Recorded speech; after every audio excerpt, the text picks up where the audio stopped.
31 क्यों हुआ? 29 पे कटना चाहिए, 30 पे आना चाहिए। जय बोले आदिनाथ भरत बाहुबली भगवान की जय। शांतिनाथ कुंठनाथ अरेहनाथ भगवान की जय। कल्प वृक्ष महावीर भगवान की जय। अयोध्या में जन्म लेने वाले पांचों तीर्थंकर भगवान की जय। सभी बंधुओं को सूचित करना है कि अयोध्या में भगवान ऋषभदेव आदि जो 5 तीर्थंकरों की जन्मभूमि है, जहाँ पर अनंत तीर्थंकरों ने जन्म लिया है, जहाँ सौधर्मिंद आकर के और रत्नों की वर्षा कराते हैं और नगरी की 3 प्रदक्षिणा देकर के जहाँ पर मंदिर की रचना करते हैं, जन्मोत्सव मनाते हैं, गर्भ कल्याणक मनाते हैं, दीक्षा कल्याणक मनाते हैं और ऐसा कई बार मना चुके हैं। वो नगरी केवल अयोध्या ही है जहाँ पर इस प्रकार के महोत्सव सौधर्मिंद स्वयं आकर के करते और कराते हैं। आज वहाँ पर जो 30-24 मंदिर का भव्य निर्माण होगा, जिसके अंदर 720 रत्न प्रतिमाएं विराजमान करके पुरानी स्मृतियों को हम लोग ताजा करेंगे कि यहाँ पर रत्नों की वर्षा हुआ करती थी। हमें और आपको सौभाग्य नहीं मिल रहा है कि हम इस पंचम काल के अंदर रत्न वर्षा देख सकें, इस शताब्दी के अंदर रत्नों की वर्षा देख सकें। इसके लिए हम अपने हाथों से हम और आप मिल करके उस मंदिर का निर्माण करें जो अयोध्या का एक इतिहास बनेगा। आने वाले पर्यटक और यात्री देश और विदेश के जो भी आएंगे हमारे जैन मंदिर परिसर में, उन्हें ये इतिहास लेकर के जाना है। आज अयोध्या में बनने वाले इस मंदिर के निर्माण में और एक एक रत्न प्रतिमा विराजमान करने के लिए हमारे पास 5 नाम प्राप्त हुए हैं, जो इस प्रकार हैं। श्रीमती इंदिरा नरेंद्र अजमेरा और उनके परिवार से निमिष प्रियंका रिद्धिन श्रुत अजमेरा का जन्मदिन है आज, इंदौर निवासी हैं। उनको हमारी ओर से बहुत बहुत शुभकामनाएं। एक प्रतिमा निर्माण कराने का, विराजमान करने का पुण्य उन्होंने लिया है, उनके लिए बहुत बहुत शुभाशीर्वाद। दूसरा परिवार है श्री आदेश जैन, श्रीमती रानी जैन, एंजल जैन, सिद्धांत जैन, नागपुर महाराष्ट्र से। तीसरा परिवार है श्री आनंद कुमार जैन, प्रीति जैन, मुनीम परिवार, नागपुर महाराष्ट्र से। चौथा परिवार है श्री मनोहर लाल जैन की स्मृति में श्रीमती कुसुम जैन, विनय जैन, विपिन जैन, पुण्य जैन, काजू और बादाम जैन, सागर मध्य प्रदेश। काजू और बादाम नाम है। और एक नाम है श्री सुम्मी लाल, श्रीमती सुशीलाबाई जैन की स्मृति में श्री जय, Akshay, baby, Shalini, Kamya, Angela, era Jain, Akshay Kumar जय जैन, पापा जी ज्वेलर्स गांधी बाजार, बेगमगंज, जिला रायसेन, मध्य प्रदेश से। इन्होंने, इन सभी परिवारों ने एक एक रत्न प्रतिमा विराजमान करने का श्रेय, सौभाग्य, पुण्य अर्जित किया। इनके लिए बहुत बहुत शुभकामनाएं। आगे जो भी महान भाव, क्योंकि प्रतिमाएं हमारी बढ़ती जा रही हैं और बहुत थोड़ी प्रतिमाएं अब शेष हैं, जो भी महान भाव अपने परिवार को ये सौभाग्य दिलाना चाहते हैं, आने वाले समय में अयोध्या आकर के आपको अपना नाम नहीं दिखेगा, आप अफसोस करेंगे, आपको निराशा होगी और आप चाहेंगे कि इसमें एक प्रतिमा हमने विराजमान कराने का पुण्य क्यों नहीं लिया है। राशि आप थोड़ी थोड़ी करके कई बार में भी भेज सकते हैं और एक बार में भी भेज सकते हैं। आज हमारे बीच में श्री चिरंजी लाल जी और उनकी धर्मपत्नी सौ सुमति बाई कासलीवाल, जो पटना निवासी हैं और हमारे भगवान महावीर जन्मभूमि कुंडलपुर के हमारे प्रबंध मंत्री भी हैं। ऐसे चिरंजी लाल जी और उनकी धर्मपत्नी सौभाग्यवती सुमतिबाई कासलीवाल, इनके जीवन के 75 वर्ष पूर्ण करके और हीरक जयंती पूर्ण करके और 76वें वर्ष में इन्होंने प्रवेश किया है। पूज्य माता जी का आशीर्वाद लेने के लिए आज पटना से यहाँ पर पहुंचे हैं और अब पूज्य माता जी के जन्म जयंती तक यहाँ पर ठहर करके धर्माराधना करेंगे। कल से सिद्ध चक्र मंडल विधान करेंगे। उनकी इस जन्म जयंती 75वीं पूर्णता पर, 76वीं के प्रवेश पर हमारे संस्थाओं की ओर से जम्बूद्वीप हसनापुर, कुंडलपुर और प्रयाग, इलाहाबाद आदि सभी तीर्थों की ओर से और ऋषभदेवपुरम मांगी टुंगी की ओर से ढेर सारी शुभकामनाएं। भरत चक्रवर्ती भगवान के चरणों में आपको ये आशीर्वाद प्राप्त हो, आप चिरायु हो, दीर्घजीवी हो, स्वस्थ रहें अपने जीवन के अंदर, देवसार गुरु का संरक्षण, उनकी सेवा, उनकी भक्ति करते रहें। और उनकी बेटी भावना जैन जो द्वारका में रहती है और लगातार महिला मंडल के माध्यम से कुछ न कुछ कार्यक्रम करती रहती हैं, उनके लिए भी बहुत बहुत ये चिरंजी लाल जी, सुमति बाई की, किन की बेटी है, सुमति बाई की, चिरंजी लाल जी की चलिए सौभाग्यवती भावना जैन के लिए बहुत बहुत शुभकामनाएं कि आपने इनसे जन्म लिया है और राजधानी दिल्ली में रह करके और खूब प्रभावना की कार्य करती है। इतना बड़ा टोकरा 75 फल लेकर के आए हो, तो ये टोकरा जो है हमको उठाना पड़ेगा। वाह, जय बोलो महावीर भगवान की जय, भरत स्वामी भगवान की जय। ठीक है, ये टोकरा जो है यहाँ रख दो। और हाँ,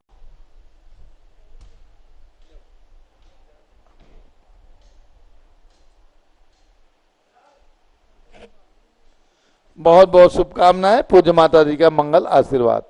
अब आगे दिव्यावदान समारोह का कार्यक्रम आपको देखना है। आज नासिक महाराष्ट्र से दिव्यावदान समारोह का कार्यक्रम, बहुत ही सुंदर कार्यक्रम प्रस्तुत हो रहा है, जिसे आपको देखना है। चलिए चालू कर दीजिए। जिनकी भावना हो सभी दर्शकों को सूचित करना है। कल से सिद्ध चक्र महामंडल विधान, जिसको करने के बाद मैना सुंदरी जूम में ने 500 कुष्ठियों का रोग दूर कर दिया था, कुष्ठ रोग दूर कर दिया था, ऐसा सिद्ध चक्र महामंडल विधान का आयोजन भरत ज्ञान असली तीर्थ पर पूज्य माता जी के और आचार्य श्री के सानिध्य में प्रारंभ होगा। जो भी महान भाव प्रत्यक्ष से अथवा परोक्ष से इस विधान में सम्मिलित होना चाहे, मात्र 11,000 रुपये की सहयोग राशि, दान राशि दे करके और ये लाभ प्राप्त कर सकते हैं। जो नंबर आपको सामने दिख रहे हैं, इसी नंबरों पर अपनी सूचना दे करके लाभ प्राप्त करें। और जिन्हें पूज्य माता जी के जन्म दिवस पर शास्त्र भेंट करने का सौभाग्य लेना है, केवल 5100 रुपये में अथवा 8800 रुपये में वे भी लाभ प्राप्त करें। और ध्यान रखें, जो 11,000 रुपये में सिद्ध चक्र विधान मंडल करना चाहेंगे, उनके नाम शांति धारा में अब से लेकर के शरद पूर्णिमा तक बराबर उनके परिवार की सुख समृद्धि के लिए जाएंगे। तो ये लाभ आपको प्राप्त करना है। नीचे के नंबर पर आप गौर करें और अपना नाम लिखवा दें। अब जीवन प्रकाश, डॉक्टर जीवन प्रकाश। चलिए बंधुओं, गणनीय प्रमुख श्री ज्ञानमती माता जी के दिव्यावदान समारोह में आज अखिल भारतीय दिगंबरजन महिला संगठन नासिक महाराष्ट्र से हमारे महिलाओं का पूरा मंडल बहुत सुंदर कार्यक्रम लेके आ रहे हैं। आज का दीप प्रज्वलन हमारे श्री राजाभाऊ पाटनी, सवर्णा पाटनी, नासिक महिला मंडल के सभी सदस्याएं करेंगे। और मंगलाचरण 100 नीलम पाटनी, 100 सवर्णा पाटनी, प्रिया कासलीवाल, आयुषी पाटनी, इनके द्वारा मंगलाचरण होगा। अर्घ समर्पण करने के लिए 100 सुवर्ण पाटनी और नासिक मंडल की समस्त सदस्याएं। और आज माता जी के जन्मोत्सव पर आपको देखने को मिलेगा रंगोली, ड्राइंग, नृत्य आदि बहुत सारे सुंदर सुंदर कार्यक्रम। और एक कविता हमारी बाही जैन पढ़ेंगी, बेटी बचाओ कविता। और वक्तव्य होगा सुवर्णा पाटनी, भारती कासलीवाल इंदौर और डॉक्टर आयुषी अक्षय पाटनी।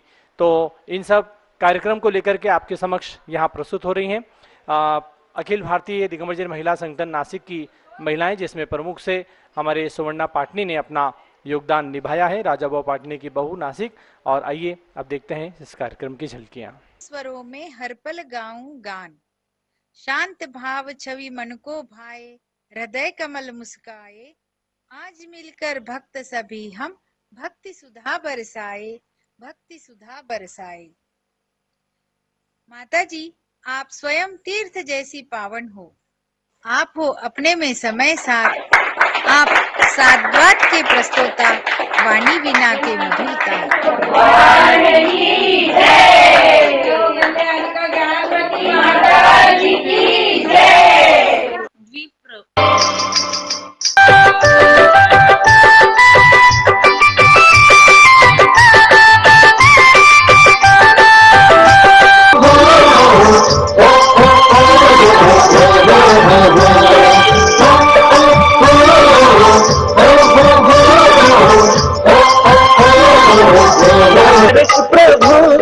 स्वर्णिम तेरा धाम है, ज्ञान तीर्थ नाम है, तीर्थ ये महान है, सबका परम धाम है। ज्ञान तीर्थ नाम है, तीर्थ ये महान है, सबका परम धाम है। शिरडी के पारस प्रभु स्वर्णिम तेरा धाम है, ज्ञान तीर्थ नाम। मंगलाचरण के पश्चात अब नासिक महिला मंडल लेकर आ रहे हैं माता जी।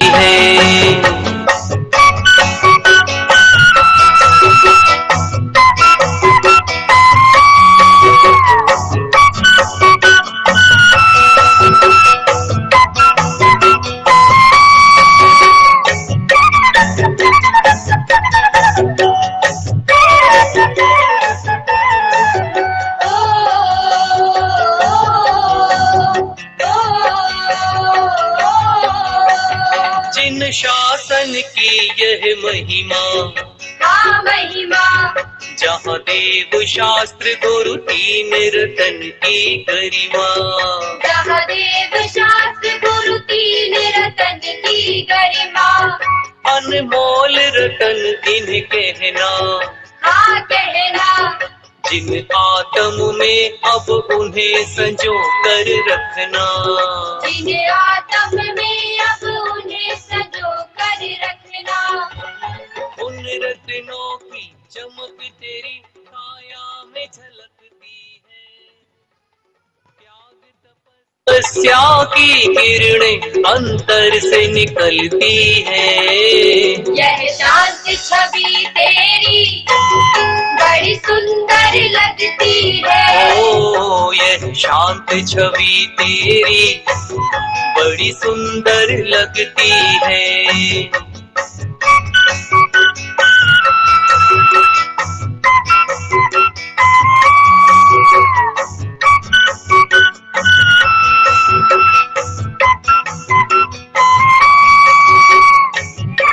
राष्ट्र गौरव गणित प्रमुख श्री ज्ञानमती माता जी की जय जय जय जय जय जय जय।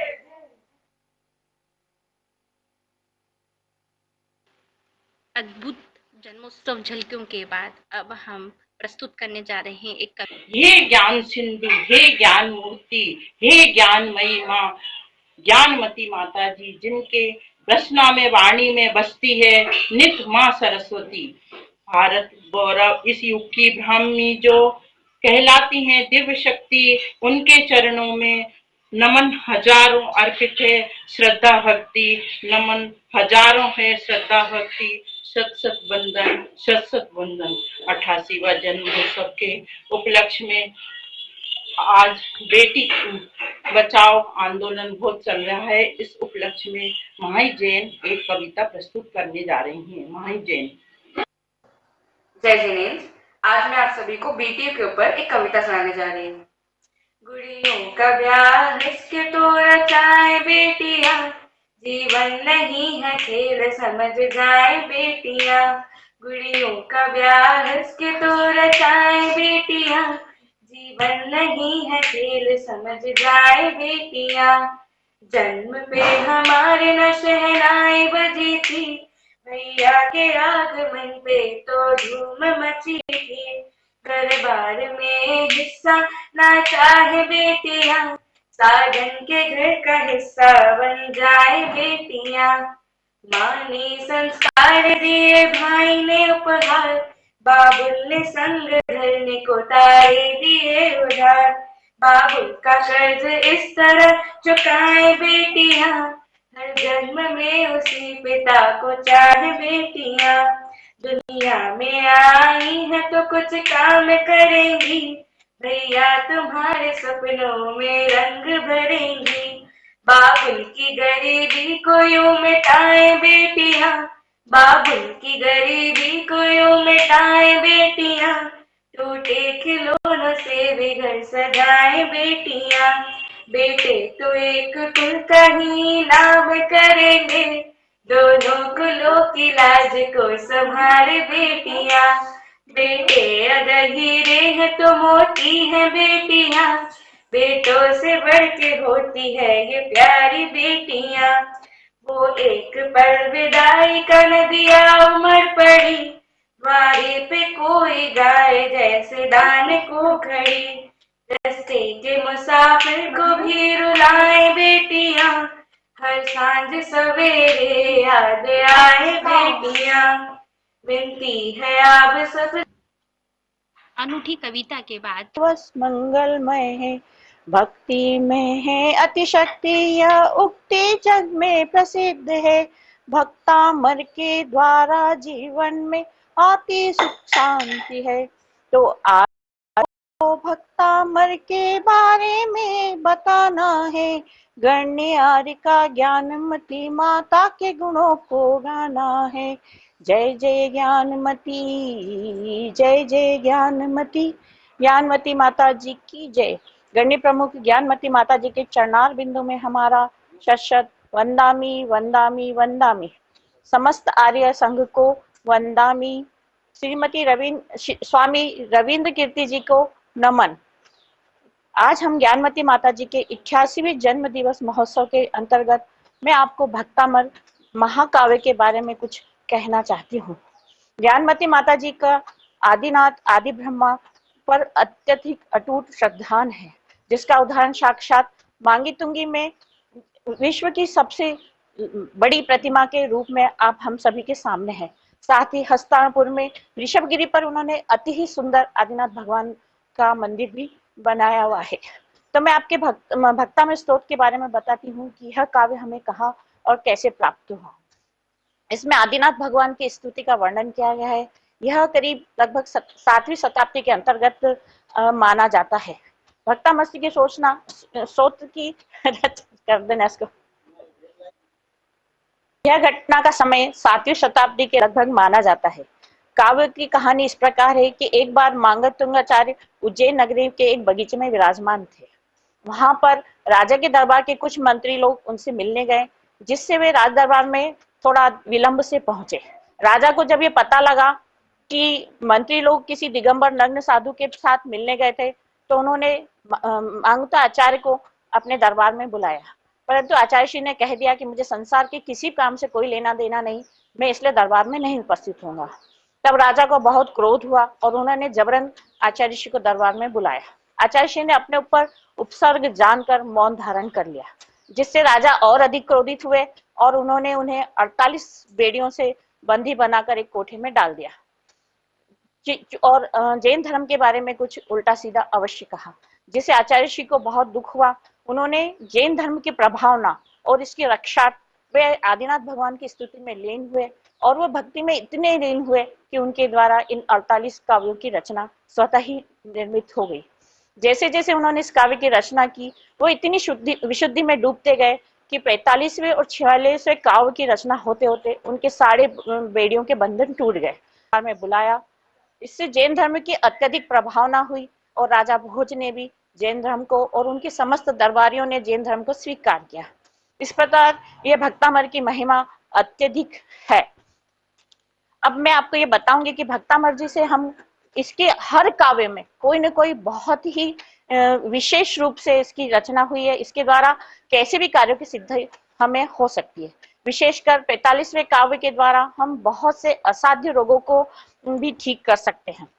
भक्तामर जी की जो रचना हुई है, जो 45वें काव्य की रचना, वो बसंत तिल का छंद में हुई है।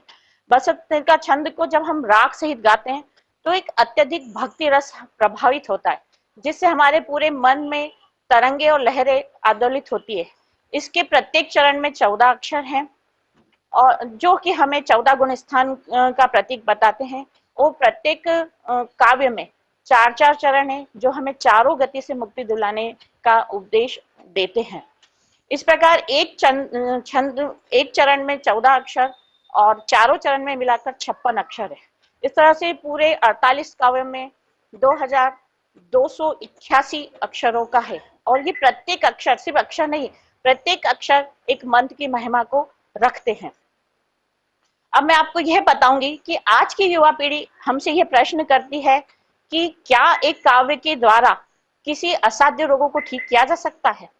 उनके मन में यह प्रश्न उठता है, उन्हीं के मन में नहीं, बहुत से लोगों के मन में यह प्रश्न होता है कि क्या हम एक काव्य के द्वारा किसी असाध्य रोगों की उपचार कर सकते हैं।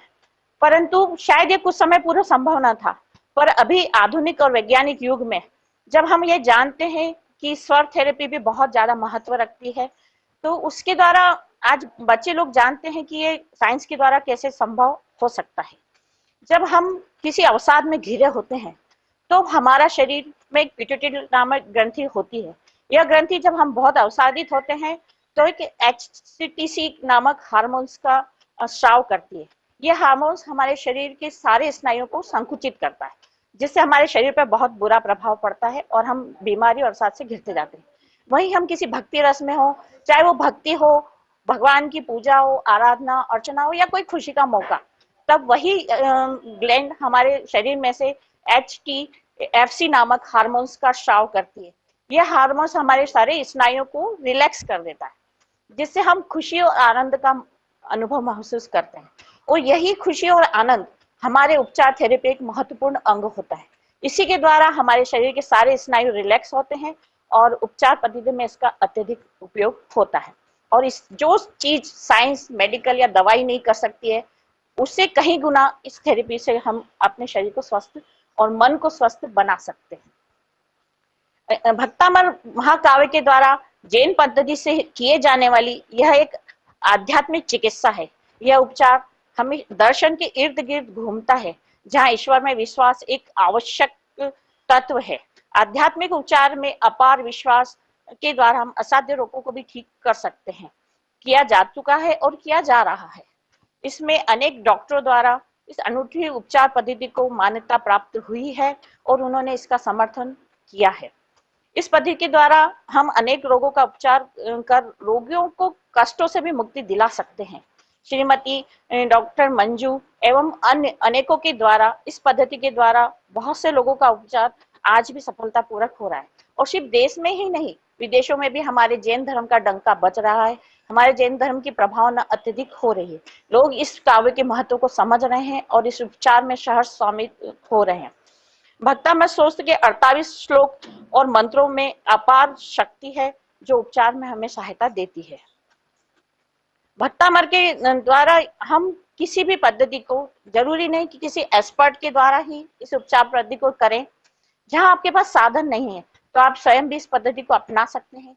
उसके लिए आपको अत्यधिक श्रद्धा और भक्ति पूर्वक प्रातः सुबह उठकर, प्रातःकालीन भोर में उठकर स्नान आदि करके स्वस्थ वस्त्र पहनकर, जहां तक हो पंचपरमेष्टि के रंगों द्वारा या पीले वस्त्र को धारण कर आप शुद्ध एक चौकी लगाएं, आसन बिछाएं और उसके ऊपर एक थाली की स्थापना करें, एक दीपक जलाएं, एक शुद्ध जल से कलश भरकर उसके साथ जिस भी आप काव्य की आराधना कर रहे हैं उसका यंत्र स्थापित करें और उस काव्य को 9 बार, 21 बार या 27 बार बोले और उसी काव्य के मंत्र को कम से कम 108 बार बोले।